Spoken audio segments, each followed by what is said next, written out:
Hola amigos de Saludando de nuevo en su programa Saludando, que llega a todos ustedes semanalmente, tanto con las orientaciones y los aportes del licenciado Jonathan Sánchez Disla y quien le habla, Johnny Díaz.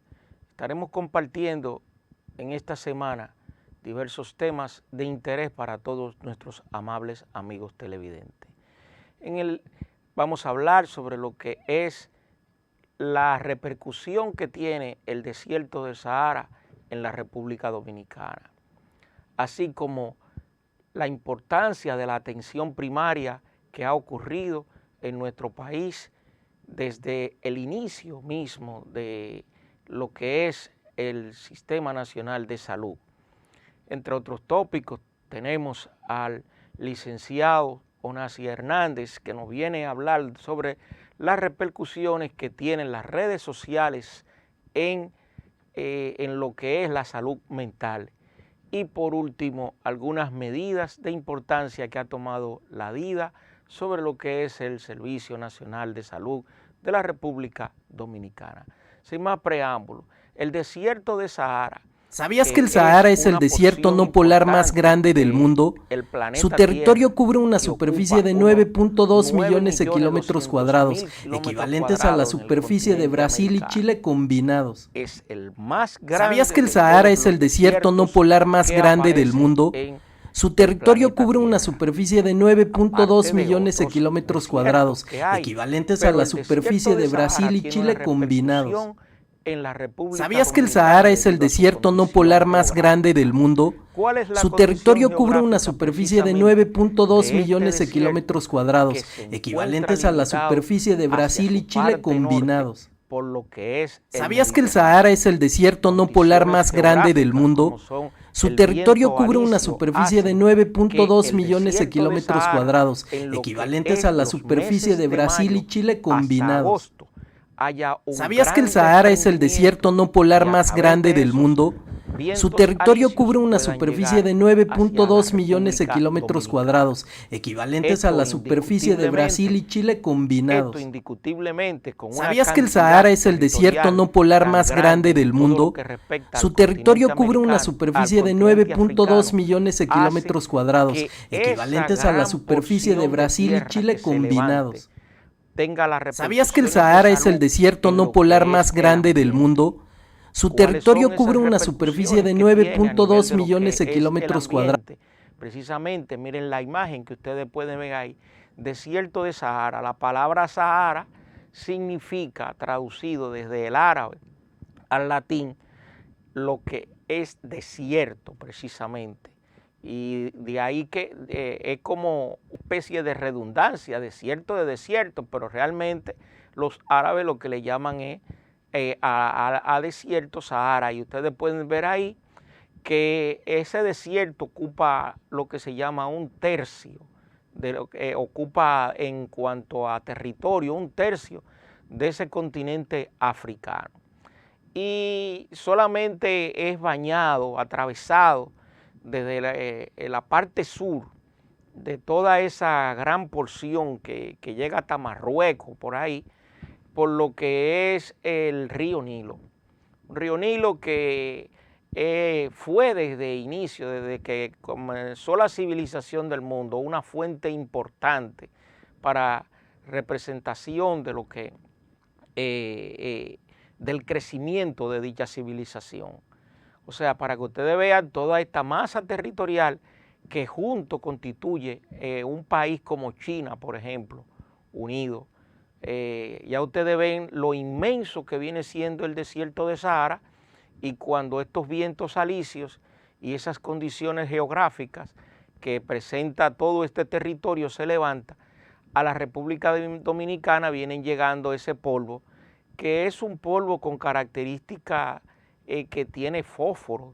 Además de eso, porque solamente hablamos de lo que es el desierto de Sahara, la repercusión de ese polvo que llega sobre los efectos en realidad dañinos que produce. Si bien es cierto que a nivel de los ojos produce irritación, una irritación importante, por eso ustedes ven que son más propensos a partir de los meses de mayo hasta finalizar el mes de agosto, que nuestra población encuentra mayor irritación de los ojos, o sea, en la conjuntiva, hacen conjuntivitis, hacen irritación, la persona presenta mayor cantidad de lágrimas, porque diariamente en realidad los ojos viven produciendo lágrimas para que estos se puedan lubricar. Y las consecuencias a nivel respiratorio, por ejemplo, los casos de asma bronquial, los casos de bronquitis, los casos de rinitis, son repercusiones que vamos a tener con más frecuencia en nuestro territorio producto de lo que es esa cantidad de aire que viene desplazado. Ustedes dirán, bueno, pero ¿cómo es posible que realmente estando tan lejos en el continente africano y en lo que constituye parte de lo que es la península ibérica, el mar Mediterráneo, hay que recordar, volviendo a lo que son los datos geográficos, que dicho territorio ya mencionamos que ocupa más de 1/3 del continente africano y son dunas, son cantidades enormes de tierra, de polvo, y que sus condiciones de temperatura en lo que respecta al día llega hasta los 50 grados centígrados, contrario a lo que puede pasar en la noche, que se habla de temperaturas que pueden llegar a 0 grados y alrededor de 15 grados centígrados. O sea, tiene esta característica geográfica, tiene parte importante en lo que en las repercusiones por su temperatura. Y de esta manera ya ustedes pueden ver ahí una imagen de cómo afecta el desierto del Sahara en la República Dominicana. Ustedes ven ahí a través del transporte del polvo que se conoce con ese nombre, polvo sahariano, durante ciertas épocas del año, como hemos hablado, los vientos llevan partículas de polvo fino y que es capaz de producir y llegar hasta el Caribe, y de ahí miren las consecuencias en la República Dominicana. Ahí lo ponen esa parte ahí, solamente lo que corresponde a la República Dominicana, pero corresponde todo lo que es el área del Caribe. Y así en lo que hemos hablado del impacto de la salud, además del globo ocular, o sea, de los ojos, también a nivel de la piel hay una cantidad de irritación. Ustedes ven que van a aumentar también los casos de problemas de dermatitis de contacto, producto de ese polvo extraño que se va a adherir a nuestra piel, va a causar eso. Otro es a nivel del cambio climático, o sea, con el desplazamiento de ese polvo, si César fuera tan amable de continuar con la gráfica, ustedes pueden ver ahí el cambio en el clima. Esa cantidad de polvo hace que los rayos solares no puedan atravesar y disminuye entonces la lluvia por el polvo que inhibe la formación y también de lo que es el proceso de la fotosíntesis. Para nadie es un secreto que el problema de la fotosíntesis repercute a nivel de las plantas. Es el mecanismo por el cual las plantas transforman la energía solar para así obtener energía, contrario a los seres humanos, que nosotros tenemos que buscar nuestra energía, nuestra fuente de energía a través de la alimentación. Entonces ya estaría de más explicar por qué el trastorno de la fotosíntesis va a repercutir sobre lo que es el cambio en el clima local y van a aumentar una ola de calor precisamente. En lo que respecta al efecto en el ambiente, esto va a repercutir a nivel del sol. Fíjense cómo las lluvias son afectadas, la calidad del aire y también lo que hablamos del proceso de la fotosíntesis. O sea, es una repercusión en sentido general que va a tener lo que es aquello que está pasando o que pasa cada cierto tiempo en lo que es el desierto del Sahara. Se habla que con el tiempo, pero se habla, los estudiosos dicen que en 15.000 años probablemente el desierto del Sahara tenga vegetación. Ninguno de nosotros vamos a ver este efecto, pero son lo que hablan los estudiosos. Y es precisamente donde algunos investigadores han centrado la esperanza para que el cambio climático que va teniendo el planeta Tierra pueda tener alguna repercusión positiva. Ojalá que cuando pasen esos 15.000 años, entonces el humano no haya creado las condiciones desastrosas para que esto vaya repercutiendo en que lo que cambiemos sea un desierto por otro. O sea, continentes como el europeo, por ejemplo, el africano, que lo que tiene aproximadamente ese tercio, ¿verdad? Pero ya esas repercusiones desérticas, que son una de las amenazas que tiene el planeta Tierra, están repercutiendo ya en lo que es el continente europeo. Pero hay que tener en cuenta algo, que por ejemplo el continente, la Antártida, que es un continente, que es una masa de hielo, es también una especie de desierto con otras condiciones. Lo que cambia es las condiciones de temperatura realmente, pero son áreas que se consideran desérticas hasta cierto punto. O sea, que hablar de lo que constituye el océano glaciar ártico, el Antártico y todo eso, es una parte que es desértica del planeta. Y si a todo esto, con los cambios que se va produciendo en el planeta Tierra, vamos afectando también el continente europeo y parte de Asia, pues entonces la historia que lleva el planeta Tierra, y fíjense que en los últimos 100 años el planeta Tierra ha tenido una evolución de lo que es la temperatura, y muchos dirán que solamente lo que ha habido un cambio de 1 a 2, pero ese 1 a 2 ha constituido una base de por qué muchas especies del planeta Tierra han tenido y están en fase ya de desaparición o de extinción, como se dice. Entonces eso es para que tengamos una idea, pero de todos modos los estudiosos hablan que probablemente en 15.000 años el desierto del Sahara esté vegetado.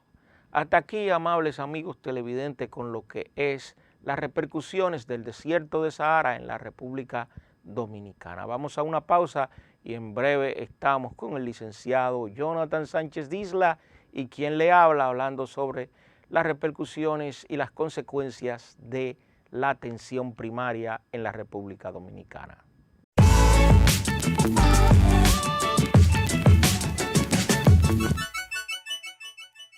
No permitas que la temporada ciclónica arruine tu esfuerzo.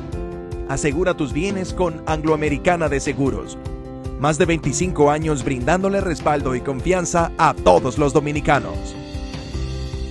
Los comentarios y opiniones más objetivos sobre la realidad del acontecer dominicano y el resto del mundo, véalos en Panorama Social con Santiago Cuesta Curi y Henchi Suero. Cada día, de lunes a viernes, desde las 7 de la noche, por TV Canal Sur, cubriendo toda la República Dominicana en el 84 de Claro, Altiz, Wind, Aster, TV Cable San Juan y otros. Panorama Social.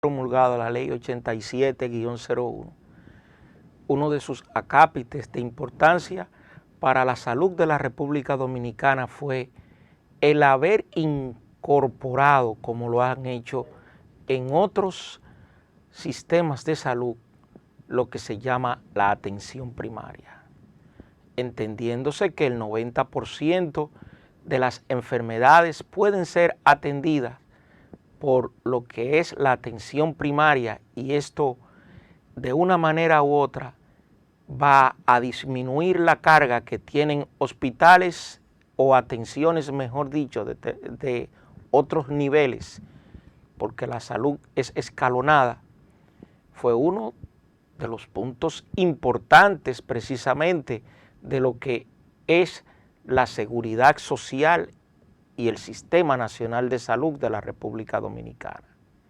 Pero todavía 25 años, muchos del sector salud nos estamos haciendo la pregunta, ¿ha llenado sus expectativas lo que es la atención primaria? ¿Ha cumplido su rol como fundamentalmente está establecido de que el 90% de las enfermedades que se presentan en la República Dominicana y en el mundo sean atendidos por el primer nivel de salud? Para eso estamos y vamos a conversar el licenciado Jonathan Sánchez Disla y quien le habla acerca de lo que es la atención primaria. Jonathan, ¿cómo te va? ¿Cómo te sientes? Estamos viendo todo después de su viaje de Cancún, guardando la distancia. Bueno, yo no sé si fue en sueño o en qué que tú te soñaste que yo estaba para allá, pero bueno, ahí estamos. Jonathan, mira, ¿tú crees que la atención primaria realmente ha cumplido su rol aquí en la República Dominicana? Bueno, según los titulares de los periódicos, y quiero que mire ahí cómo estamos, a pesar de 25 años, como ya usted ha hablado, entrada ya la ley de seguridad social, los centros de atención primaria, porque hay que diferenciar lo que es una UNA de un CPN. Muchas veces se confunde la UNA con el centro de atención primaria. ¿Qué es lo que es la atención primaria? El centro de atención primaria, la UNA, perdón, y los el CPN. Los CPN son los centros de los que la UNA dependen. El centro de atención primaria, que es el centro, tiene dentro de ese centro varias unidades divididas por sectores.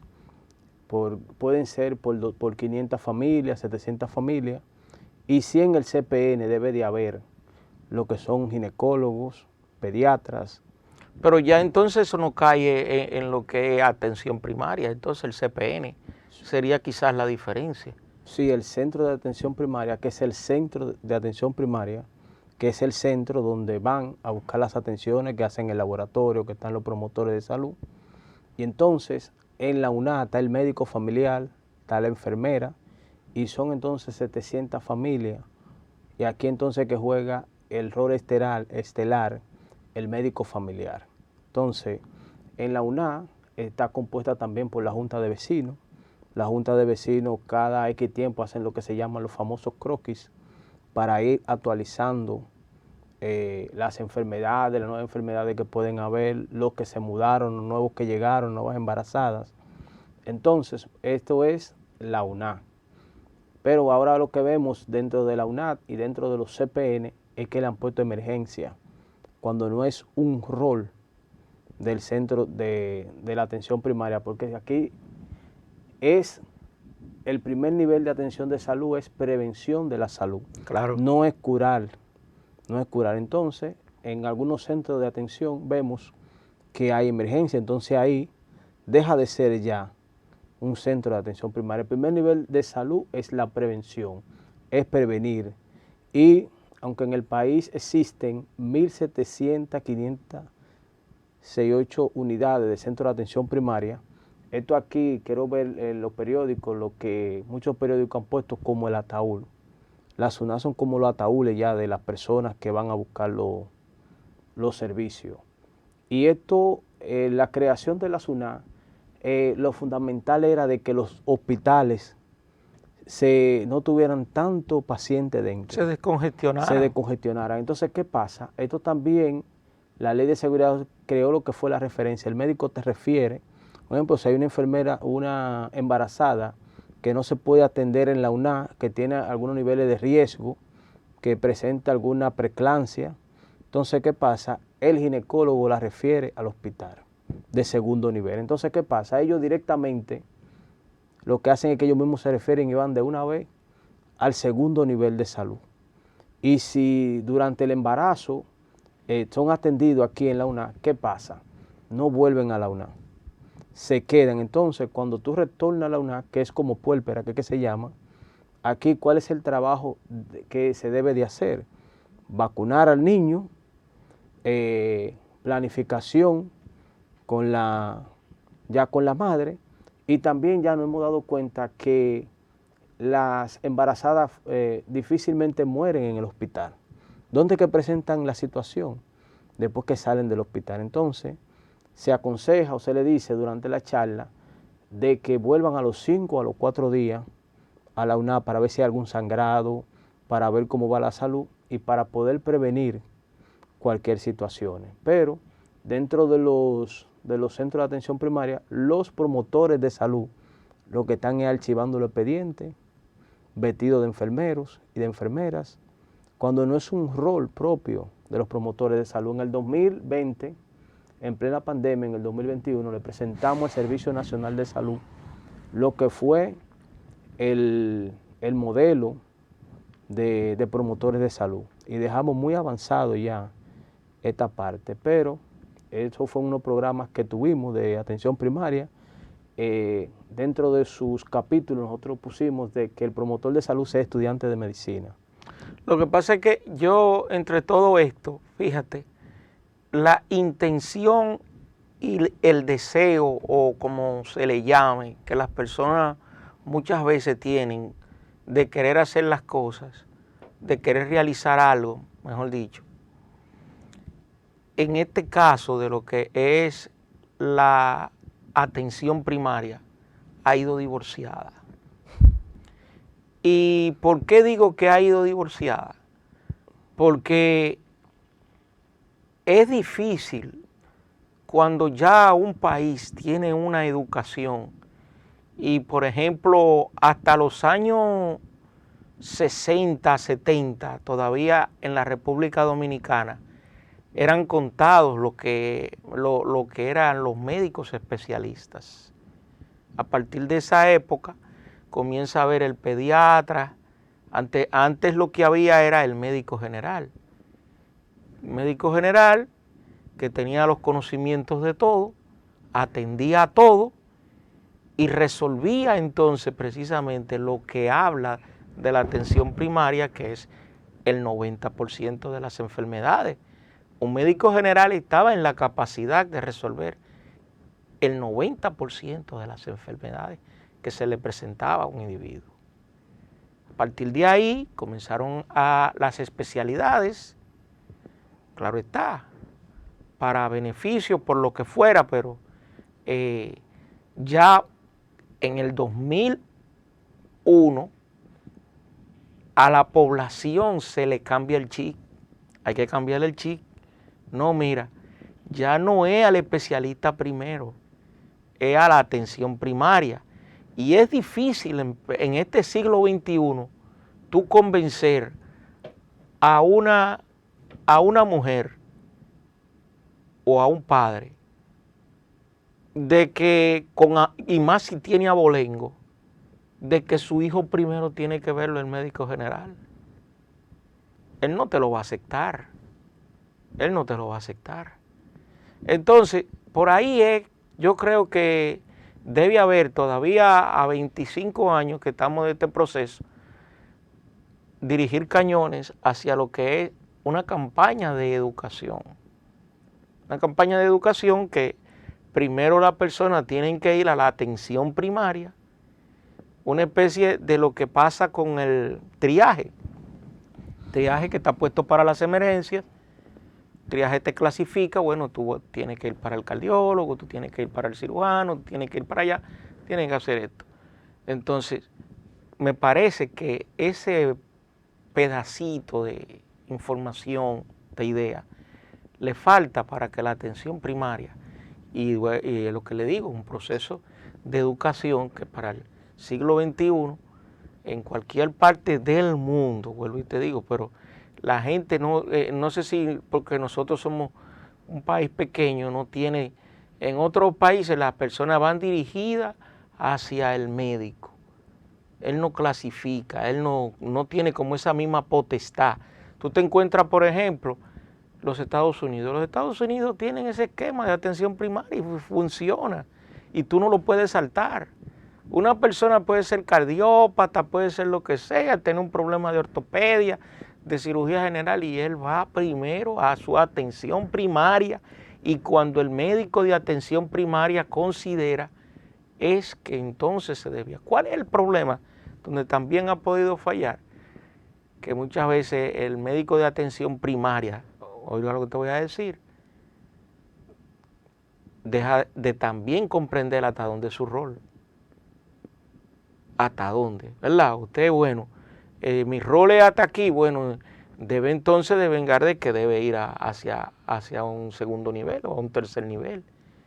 Y muchas veces se casa. Un ejemplo del que tú pusiste fue de las embarazadas. Lo que está pasando es que cuando llegan también ya al tercer nivel donde se hace el parto, donde se hace, o al segundo nivel donde se haga el parto, ya sea vía cesárea o vía vaginal, muchas veces hay una inconformidad entre el ginecólogo que lo recibe, porque se han pasado procesos. O no hay laboratorio. O no existe. Bueno, se ha pasado proceso. Entonces, quizá por eso, analizando, puede ser donde esté una de las debilidades precisamente de lo que es esa atención primaria.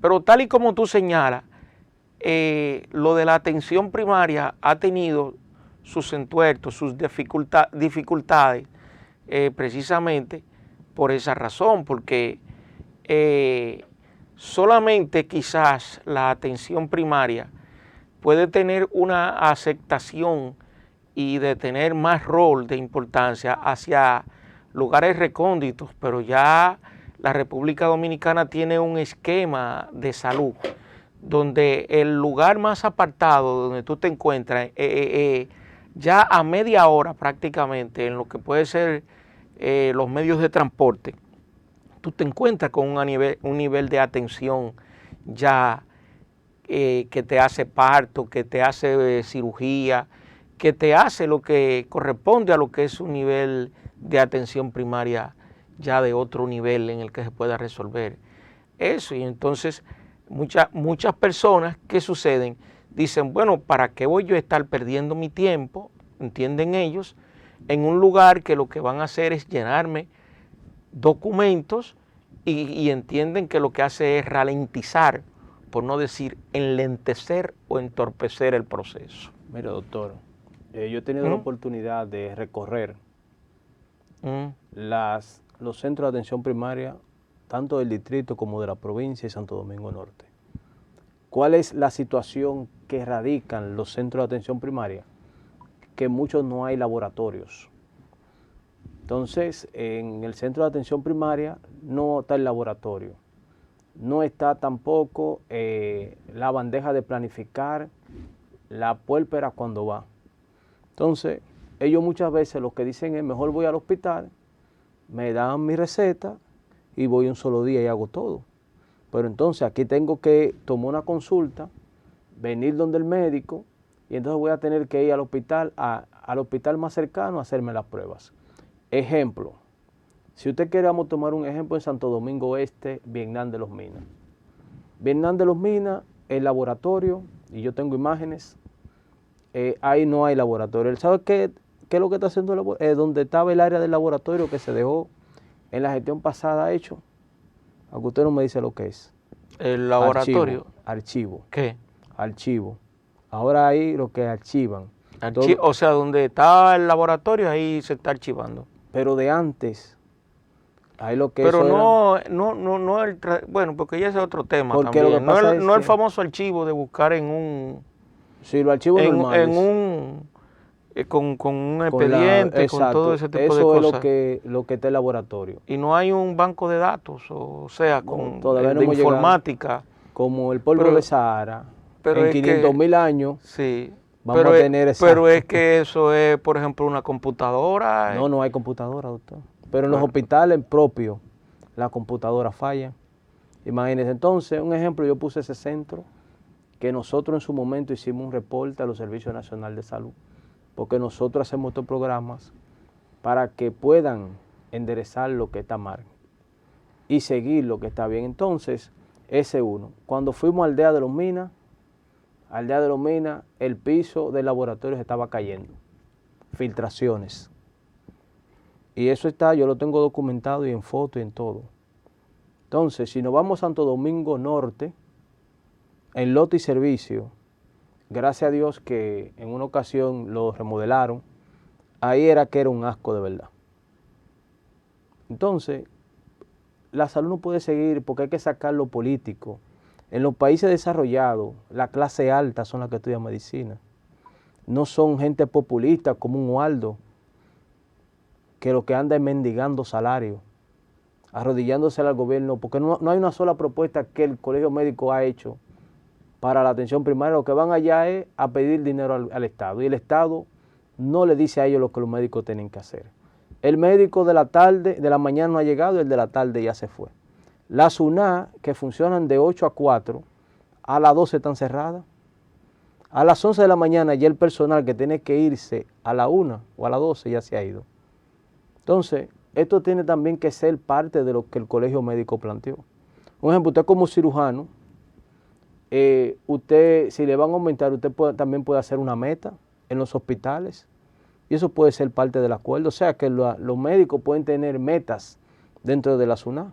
Bueno, Jonathan, esto está llegando a un plano ya de atención terciario, lo que tú estás diciendo. Entonces nosotros vamos a una pausa y en breve no se muevan, que estaremos conversando con el licenciado Onassis Hernández sobre las redes sociales y las repercusiones que esta tiene en la salud mental.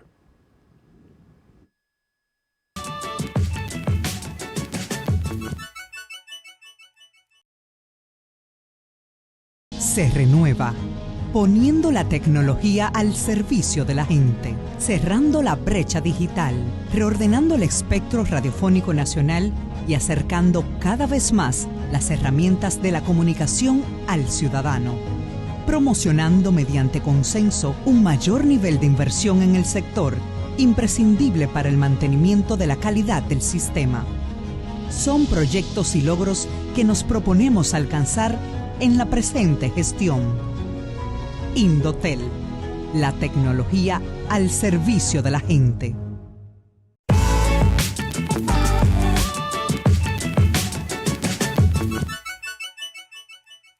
Nada, amables televidentes, continuamos aquí conversando en su programa con el doctor Johnny Díaz. Hoy tenemos a nuestro amigo, el licenciado Onassis Hernández, un psicólogo de larga data. Nada, Onassis, gracias por aceptar nuestra invitación a este programa y por arrojar luz a nuestra sociedad con esos temas tan importantes que usted siempre nos trae aquí a nuestro programa. Así es, muchas gracias por la invitación. Realmente para mí es un placer estar por aquí contigo. Estamos aquí siempre a la orden. Entonces, Onassis, yo he visto la sociedad ahora se ha transformado, y es que muchas veces uno va a una fiesta o algo, no era como uno iba cuando antes, que nosotros conversábamos, bailábamos, y incluso hay discotecas que ya hay hasta audífonos para uno escuchar la música que uno y bailar la música que uno quiera. Entonces, en esta sociedad que ha cambiado del siglo XXI de las redes, tú como psicólogo, ¿qué tú crees? ¿Cómo ha afectado las redes sociales? Si son más los beneficios o son más los males que ha creado en la sociedad? Mira, para responderte a esa pregunta que me hace, dijo Charles Darwin que no es más inteligente el que sobrevive, sino aquel que tiene la capacidad de adaptarse. Los tiempos cambian, los tiempos son otros realmente, y el problema de las redes sociales no radica, el problema no está en las redes sociales PC o en la app o en la tecnología, sino en el uso que realmente nosotros le damos. Ahí es cuando radica el problema y radica la situación. Yo siempre voy a decir que nosotros somos el resultado de lo biopsicosocial y lo espiritual. ¿Qué te quiero decir con esto? Que somos parte biológica, o sea, nuestros genes, nuestro comportamiento. Por ejemplo, se ha demostrado que gemelos se han separado y han tenido comportamientos en culturas diferentes, muy parecidas uno de otro, aún no haberse criado en lugares iguales. Esto se debe a los genes, pero también está la parte psicológica, aquellas frustraciones de la infancia, aquellos traumas que nosotros de una forma u otra pasamos en el transcurso de nuestra vida. Y está la parte social, está nuestro aprendizaje, qué aprendemos de nuestro ambiente, de nuestra sociedad, qué nos está enseñando, cuáles cosas nosotros estamos aprendiendo de que nacemos hasta cuando ya estamos en una tumba, en una caja. Y también está la parte espiritual, que se ha demostrado que también tiene un efecto positivo en el ser humano, aquella parte espiritual donde nos dice ese optimismo y esa actitud de fe que tenemos frente a situaciones. Las redes sociales han venido de una forma u otra, muchas de ellas para educar, pero tienen su público, y el asunto radica ahí, en cuáles cosas nosotros consumimos, porque las redes sociales está llena absolutamente de todo lo que usted quiera ver, tanto positivo, tanto para educación, tanto para relajarse, de todo. Entonces lo que nosotros consumimos en las redes sociales depende de nosotros, claro, de nosotros como adultos, porque nuestros niños y nuestros adolescentes deben tener una supervisión, y nosotros somos los que debemos guiar a ese adolescente, a ese niño, a cuáles cosas, cuáles redes sociales, qué contenido están viendo en los medios de comunicación digital. O sea, nosotros somos los responsables de la supervisión de nuestros niños y adolescentes. Entonces, el asunto de que tanto puede afectar radica exactamente en eso, en el uso que nosotros le demos a las redes sociales. Ahí que está el detalle en cuanto nos afecte. Hay un %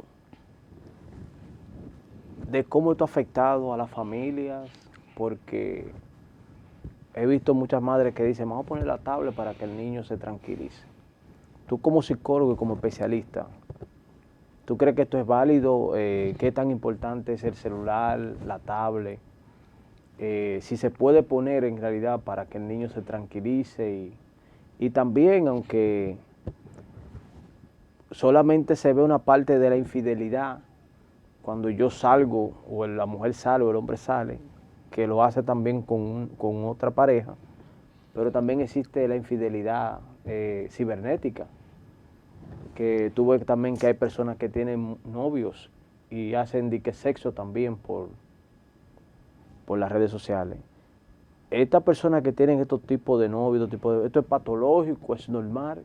Tú como psicólogo, ¿en qué lugar lo sitúas? Mira, en lo primero que me conversaste, o me comenta de cuanto a la familia, según la Organización Mundial de la Salud, la OMS, dice que un niño de 2 años no puede pasar ni siquiera un segundo con un aparato electrónico, con un celular.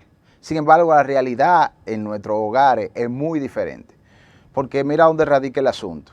Inmediatamente un niño ya está haciendo malcriadeza, está llorando, está inquieto. ¿Con qué lo anestesian? Es con el celular, con el móvil. Entonces, ¿por qué te dice la Organización Mundial de la Salud? Tú me dirás, nazi, pero, o sea, no le puedo dar al niño porque de una vez se inquieta. Lo estamos castrando de una manera u otra. Según la etapa de desarrollo de 0 a 3 años, es donde el niño aprende a hablar, es donde el niño aprende a desarrollar su autonomía, aprende su autoestima, a tener empatía, el uso del lenguaje. Y se ha demostrado que los niños aprenden jugando, los niños aprenden tocando, poniendo la mano, relacionándose uno con otro. Entonces, cuando tú a un niño le pasas un celular y lo dejas en un mueble sentado, ahí te va a pasar la hora muerta. Pero entonces no va a desarrollar ni sus habilidades motrices finas, no va a desarrollar su lenguaje, no va a desarrollar sus habilidades motrices gruesas. O sea, no va a tener una interacción con su entorno y por ende, como dije al principio, nosotros somos resultado de lo biopsicosocial. Esa parte social, el niño no la va a aprender, porque usted como papá y como mamá lo que está haciendo castrándolo cuando le da un móvil. Es por eso que la Organización Mundial de la Salud te dice, no debe un niño de 2 años tener un aparato móvil en la mano. Y después de los 2 años, 3 años, tiene que durar por lo menos 1 hora con supervisión de sus padres. Porque lo que estamos haciendo hoy en día es castrando al niño. Por eso tuve muchos niños obesos, por eso tuve niños que aprenden a hablar a muy tarde edad. Es por eso, porque el niño aprende el lenguaje, aprende la comunicación cuando se desarrolla y se mezcla en su ambiente con otro niño. Y esto no sucede cuando tú le pasas un celular a un niño, inmediatamente lo que va a tener es un sujeto sentado ahí, mirando todo el contenido que de manera liberal está consumiendo por un aparato de estos electrónicos. Bueno, si tú como psicólogo, este es un programa educativo que llega a los televidentes y en este momento hay familia junto a sus hijos que lo están viendo. Tú como psicólogo, ¿qué tú le recomendarías a esos padres que le dan su tablet, que le dan su teléfono, que le dan todo a esos hijos? ¿Cuál es la recomendación tuya como especialista, como psicólogo, en un lenguaje llano? Tú ves, porque hay familias que no entienden un lenguaje muy científico. Tú, en un lenguaje llano, ¿qué tú le dirías? Mira, en cuanto a lo que me dice de la recomendación, lo voy a hacer tanto a nosotros los adultos, también como a la familia y como también a niños y adolescentes. Y tenemos que tener bien claro que todavía hay lo que es el manual diagnóstico estadístico de los trastornos mentales a nivel internacional, no te pone como tal adición a las redes sociales. Pero sí ya se está hablando de adición a las redes sociales cuando un individuo pasa 6, 7 y 8 horas con un aparato de esto en la mano. Incluso hay estudios se ha demostrado que nosotros usamos las redes sociales, el celular, 150 veces al día, cada 6 minutos. O sea, eso es algo muy tedioso y vemos como hay muchas desvinculaciones en los empleos, incluso por el uso excesivo de lo que es este aparato, el celular y las redes sociales. En cuanto a los niños, vamos a llevarnos las recomendaciones. Según la organización, repito de nuevo, según la Organización Mundial de la Salud, dice que un niño de 2 años no debe tener un celular en la mano y luego de los 3 años debe tener supervisión. Igual, el consumo de las redes sociales, la mayoría como Instagram, Facebook, entre otras, tienen que un niño puede usar, un adolescente ya puede tener redes sociales a los 13 años. Pero yo como psicólogo soy de los que recomiendo que no es su edad cronológica, sino su madurez, su edad emocional, su edad mental. Porque puede hacer que un niño a los 15, 16 años todavía no está preparado para el uso de redes sociales. Y puede hacer que un niño ya discierna o tenga la capacidad de discriminar en redes sociales lo que es real, lo que es falso, lo que es verdadero. Porque las redes sociales, de una manera u otra, venden contenido. Y en su mayoría, para hacer contenido, no son reales. Por eso es que también hay muchos estudios que hoy en día han demostrado lo que es la aparición de la ansiedad, de la baja autoestima y la depresión en adolescentes. Cómo los adolescentes hoy idealizan a esa figura, cómo idealizan a una pareja virtual, donde se ha demostrado casos de que hay niños que se han suicidado por el comportamiento inadecuado de una figura o de un personaje que idealizaron en redes sociales. Entonces mi recomendación es, vamos a llevarnos de lo que dice la Organización Mundial de la Salud, no le demos una tablet, no le demos un celular a un niño de 2 años.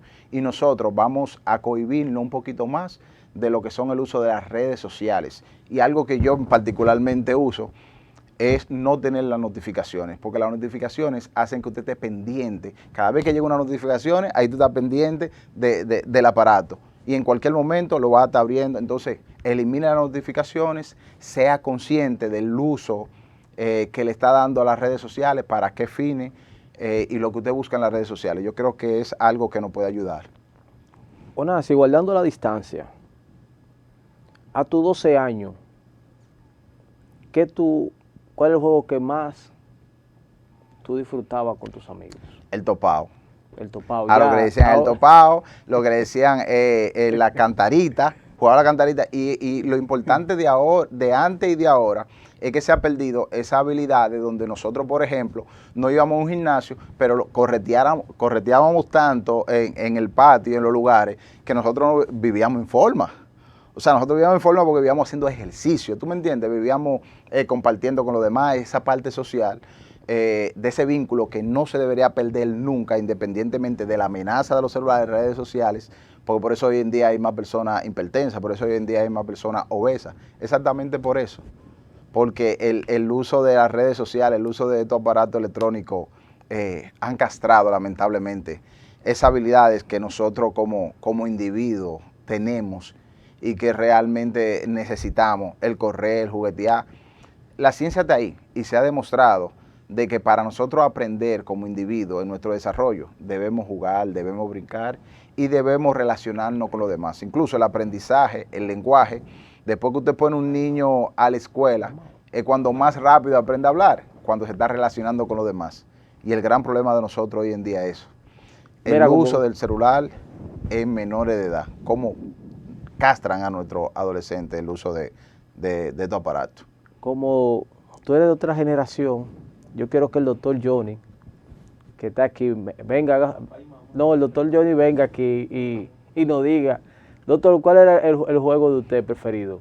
No, había un juego que se llamaba Papá y Mamá. Papá y Mamá, dice el doctor que era el que jugaba.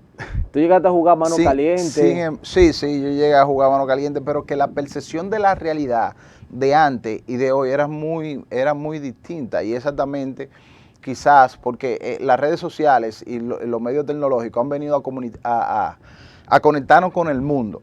Pero ¿qué pasa? Que cuando vemos como positivo, como real, como bueno y válido algunas culturas, queremos imitarlas. Por eso es que, sin salirnos mucho del tema, en este país, en nuestro país, para nosotros aplicarle alguna norma, alguna regla, yo voy a citar al doctor, al maestro Noel de la Rosa, que Noel de la Rosa, cuando yo di una materia en la universidad con él, que era problemas psicosociales, nos mandó a investigar cuál es el perfil del dominicano. Entonces, para yo ponerle ciertas reglas, limitaciones al dominicano, yo tengo que conocerlo. Porque, por ejemplo, ¿qué de malo tiene? ¿Qué de malo hay? Yo me hago esa pregunta y se la hago la pregunta a ustedes. ¿Qué de malo hay yo prohibirle al vecino del lado que tiene un radio a todo lo que da, donde hay una persona enferma en una cuarta, en un tercer piso o un primer piso, que baje el volumen del radio? Y si no se somete, yo quitárselo. No hay de nada, no hay nada malo en eso.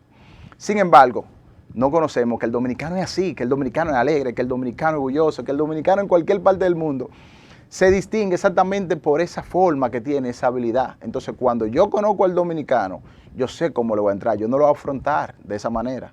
Y creo que puede asimilar más rápido. Entonces, ahí que está el asunto, en que los tiempos cambian. Y para yo imponerle algo, por eso quiero entrar a esa parte ahora, al dominicano tengo que conocerlo.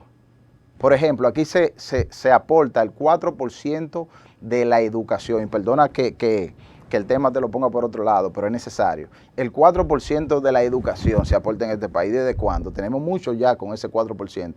Y lamentablemente los resultados que hemos tenido no son muy favorables, tanto del estudiante como del docente. ¿Por qué? Porque imagínate qué puede aprender un niño donde el lunes tiene que ir a la escuela, pero el domingo llegó su mamá a las 3 de la mañana alcoholizada, borracha, llegó su papá y se armó un repelpero en esa casa, el niño no pudo dormir, lo que vio fue violencia. Imagínate que el niño tenga una exposición al otro día a la escuela el lunes.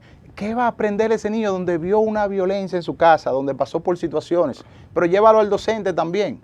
¿Qué va a enseñarme un docente donde tuvo un problema de violencia de género en su casa, donde tiene situaciones de salud mental que no pudo manejar? Entonces ahí nos damos cuenta que el 0.73% que se le aporta a la salud mental en este país, oye, no da para nada, no es necesario, o sea, no hay forma humana de que podamos tener en nuestra sociedad una buena salud mental en nuestro, valga la redundancia, ciudadano, con un 0.73%, de manera. Entonces, yo haría con ese 4%, le aportara más a la salud mental y reduciera un poquito más lo que es el 4% de la educación. Porque si salud mental, ni el docente va a aportar una buena enseñanza, pero tampoco el alumno va a tener un buen aprendizaje con salud mental. Y ojo, la Organización Mundial de la Salud recomienda en este país de un 5 a un 10% de aporte a la salud mental. Y apenas lo que tenemos es un 0.73% del presupuesto a salud mental. Eso quiere decir, o sea, el presidente, los presidentes, los políticos que lleguen, deben de saber que todo es conducta. La violencia callejera es conducta, la violencia de género es conducta. Los políticos corruptos y ladrones, eso es un asunto de conducta. Entonces, debemos cortar el asunto de raíz. ¿Cuál tú crees que fue el más corrupto? Para ya cerrar este bloque. No, ya el más corrupto. Ya eso sería otro tema, pero lamentablemente todo es conducta. Y si nosotros no le aportamos el Estado no le aporta lo suficiente a la salud mental, vamos a seguir teniendo más muerte violenta, vamos a seguir teniendo más muerte en cuanto a violencia de género, que no le llamo feminicidio para cerrar ahí, porque feminicidio no existe en este país. El feminicidio es cuando un hombre da muerte violenta a una mujer por el simple hecho de ser mujer. En este país no sucede eso, sino sucede lo que es una violencia de género, donde lamentablemente la mayor parte de la víctima directa mortal son las mujeres, pero ya eso es otro asunto. Y todo eso es aporte a salud mental. Que nuestra amiga, para cerrar este bloque, Altagracia, nuestra diputada, que es nuestra amiga personal, que la hemos visto, que es psicóloga, tú sabes que ella quería crear lo que era el Ministerio del Hombre, pero resulta que en este país no hay una estadística que tú puedas decir que sirva. Si tú vas a salud, la SUNA hay que cerrarla. Si tú vas a salud mental, cerraron el departamento. Si tú vas a la educación, mantuvieron un empresario ahí hasta que quisieron. Pero entonces, el CODOXI no ha celebrado sus elecciones. ¿Entiendes? Y todo es una cosa sobre la otra. Una cosa sobre la otra. Entonces, están ahora en Capotillo, están ahora en Las Bocinas. O sea, no hay nada ahora mismo que tú digas, bueno, esto es vamos a seguir por aquí la salud mental. O sea, y tú mismo sabes que nosotros como psicólogos, que no es mentira, aportamos el 5% de los votos. Porque tú mismo lo buscaste y lo busqué yo. Porque creímos en que se podía hacer algo con la salud mental. Y lo que hicieron fue que nos cerraron las puertas. Y tú mismo lo sabes, que a nosotros lo que hicieron fue que nos cerraron las puertas. Pero es importante saber lo de la doctora, que eso me llamó mucho la atención. Claro, no sería el Ministerio del Hombre, pues entonces imagínate, vamos a tener el Ministerio de la Juventud, el Ministerio de la Mujer, el Ministerio del Hombre, sino el Ministerio de la Familia o el Ministerio de lo que es el género. Entonces ahí cabe lo que es la mujer, el hombre y la familia. Yo eso sí lo veo bastante importante, porque con el Ministerio de la Mujer en este país no hay equidad, porque nosotros los hombres también necesitamos atención en el área de salud mental, igual o quizás más de la parte fémina. Ahora, si vamos a tener otro programa la próxima semana, yo quiero que tú vengas. Hay mucho de qué hablar. ¿Sabes? Para que tú me digas a mí qué tan mal tú te has sentido como hombre. Entonces, oye, los padres solteros sufrimos mucho. Hasta otro encuentro con el doctor Johnny Díaz.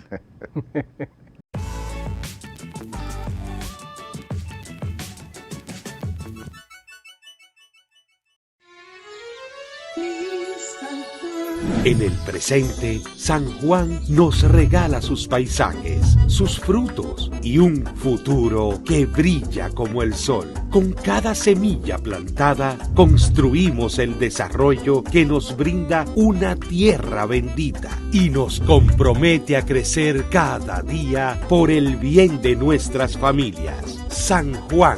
Presente, progreso y futuro. Proyecto Romero San Juan, Gold Quest Dominicana.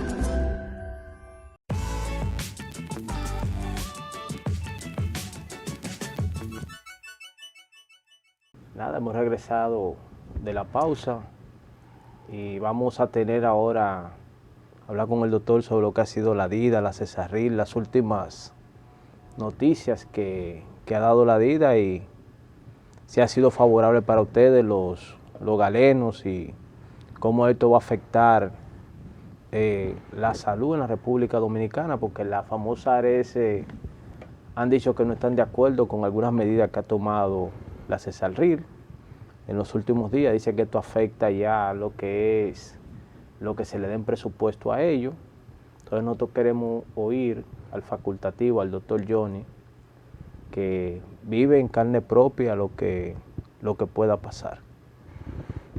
Bueno, tal y como tú has señalado, no necesariamente, sino la Dirección General de Información y Defensa a los afiliados de la Seguridad Social, mejor conocida como DIDA, este 2 de junio emitió un comunicado que hasta cierto punto es llover sobre mojado, porque la DIDA a través de su director ha tenido múltiples participaciones. El director Elías Báez está, parece que el escenario de Elías Báez como diputado, y luego entonces que a través de lo que es el Ministerio de Trabajo, Miguel Tecán lo nombra en el 2024 precisamente. Él ha tenido una participación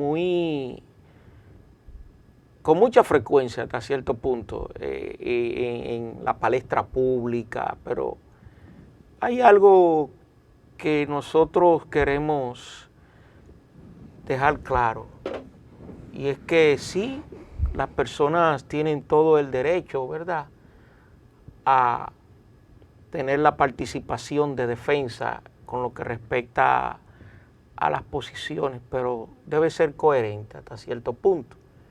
Y perdonando porque es un funcionario público, no con esto queremos decir que no sea coherente, sino más bien que la participación que está teniendo hacia una parte que es la clase médica, porque la seguridad social tiene varios engranajes, como sería una mesa o varias patas, y entre ellos los prestadores de servicios de salud, como PSS, como se le conoce, han sido afectados y se sienten sentidos hasta cierto punto por la participación en algunos programas de Elías Báez, que lo acabaron de poner ahí, pero para que ahí está nuestro director, ¿verdad?, de la DIDA, Elías Báez.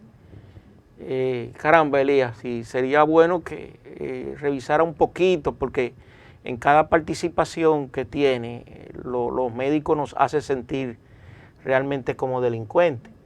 Entonces, el día 2 de junio se emite un comunicado a través de lo que DEñapa pone a la CISARRIL, y además de la CISARRIL también pone a las ARL. Entonces, donde él establece, claro está, con todo su derecho, donde le establece que va a ser sancionado estos entes y los prestadores de servicios de salud, pero todo va dirigido precisamente a la clase médica, como que el problema de la seguridad social está dirigido hacia lo que es la clase médica, precisamente, y ahí es que queremos y va nuestra participación, sin que esto caiga en ofensa, pero realmente usted es el que está en el cargo, y lo invitamos a que por favor tome algunas reflexiones en ese sentido, porque la cuestión del copago es una realidad que se da, y bueno, si es que el médico debe ser sancionado, pero hasta los jueces cuando emiten un juicio, emiten un fallo, como ustedes los abogados, porque Elías es abogado también, Elías es abogado, ustedes los abogados, por ejemplo, ya no hay que cacarear más las cosas, ¿verdad? Eso está estipulado ahí, y todos los médicos entendemos que todas estas disposiciones va dirigida precisamente a lo que es el médico, y si es una parte importante que la DIDA debe ponerse de acuerdo es en lo que son las patas de una mesa, y en este caso nosotros los médicos somos parte importante de esa mesa, por lo cual es mejor llegar a acuerdos, ya sea con el colegio médico, con las diferentes sociedades, ponerse de acuerdo y no estar con cosas en la prensa insultiva, porque ellos tienen un programa que se llama como La DIDA Contigo, para que todo el usuario pueda comunicarse las 24 horas del día, donde si se siente estafado o se siente engañado o inconforme, y desde luego la parte más vulnerable del hombre, como dicen, no es el corazón, sino el bolsillo. A todo el que le dan por ahí, ¿verdad?, por esa parte que se siente afectado por ahí, por el bolsillo, de una manera u otra, si encuentra un organismo como este, que está abierto las 24 horas del día buscando como cazafantasmas, ¿verdad? O cazaladrones, como es que él quiere decir, entonces lo va a tener a la disposición del día. Lo que hay es que ver precisamente el servicio y una serie de revisiones que los médicos teníamos con lo que eran las ARS, que desde hace más de 20 años no han tenido un reajuste. Y sin embargo, esa parte no es penalizada. Ahora, cuando un médico, por ejemplo, cobra una ayudantía de cirugía, porque yo no sé dónde estaría que el médico tiene que cubrir con lo poco de lo que le paga la ARS. Bueno, tú me dirás que nosotros firmamos un contrato, pero que también la ayudantía la tengamos que pagar nosotros, pues si ustedes no la pagan correspondientemente con cantidades que son, ningún médico especialista se va a prestar a esa cantidad de dinero que lo que la ARS le puede ofrecer. Entonces son formas que obligatoriamente hay que buscarle una negociación, porque si no va a estar ocurriendo lo que Elías Báez habla de estafa, de que el médico lo estafa porque le cobra una ayudantía, porque el procedimiento nada más le cubre un tanto por ciento.